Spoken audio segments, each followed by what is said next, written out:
जय जगन्नाथ शुभ सकाळ आपण मानकर दिनटी शुभमय हेउ मंगलमय हेउ मु देवाशीष पाढ़ी आपण मानक आमर Shri Gopal Krishna astrological YouTube channel को स्वागत जनाऊँगी। आज विशेष तथ्य उपस्थापन होची अक्टोबर 2024 कन्या राशि मासिक राशिफल। कन्या राशि जन्मित व्यक्तिविशेष मानक पाई एही मासटी बहुत भलरे कटिबो, किंतु छोट बड़ समस्या मान देई गति करबाकू पड़िबो। निजर देह प्रति जत्नवान रुहंतु। वात पित्त कफ जनित त्रिदोषज रोग द्वारा आक्रांत हेबार संभावना देखा देउअछि।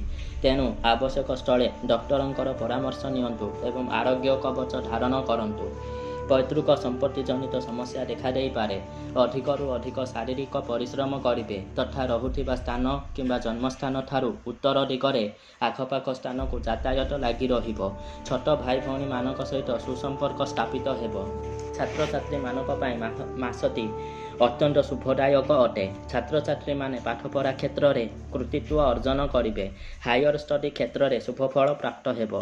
कैरियर रे शुभफल प्राप्त हेबो। शत्रु माने सुप्त अवस्था रहिबे। आर्थिक समस्यार समाधान हेबो। वाणिज्य व्यवसाय क्षेत्र में जगी रखी चलंतु। अशुभ फल प्राप्त होई पारे।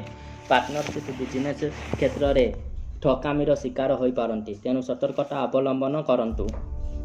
पिता तथा पितृतुल्य व्यक्तिविशेष मानक सहित सुसंपर्क स्थापित हेबो। ज्ञानी गुणी मेधावी एवं धार्मिक लोक मानकर संस्पर्श रे आसिबे। रहुथिबा स्थान किंबा जन्मस्थान ठारू दक्षिण दिग किंबा ईशान्य कोण दिगरे धार्मिक स्थल परिभ्रमण रे जाई विभु कृपा लाभ करिवे। खनिज पदार्थ उत्तोलन, पेट्रोलियम विशोधन, केमिकल इंडस्ट्री, पुलिस एवं military force, plotting, real estate business भली कार्य जो माने संपृक्त अछंती किंबा जोग देइछंती से माने अत्यंत शुभफल पाइबे। प्रेम क्षेत्र में भी शुभफल प्राप्त हेबो। वाणिज्य व्यवसाय क्षेत्र में शुभफल पाइबा निमंते वाणिज्य सिद्धि यंत्रर प्रयोग करंतु एवं अन्य कौनसी भी प्रतिकारर कौनसी आवश्यकता नाही।